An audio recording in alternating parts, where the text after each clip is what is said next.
How to get Gemini Pro for free for students. Step 1. Head to the official Gemini site and locate the academic or student program, or you can just search Gemini for Students in Google.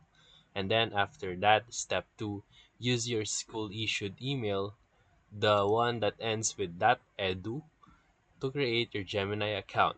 Some universities have a pre-approved partnership that unlock free Gemini Pro features automatically. Step 3. Upload a picture of your student ID or follow the verification link that Gemini will send you. After these steps, you should have instant access to Gemini Pro's premium tools. Step 4. Enjoy the unlimited prompts, priority responses, and faster generation speed, which is very perfect for research papers, coding help, or brainstorming projects.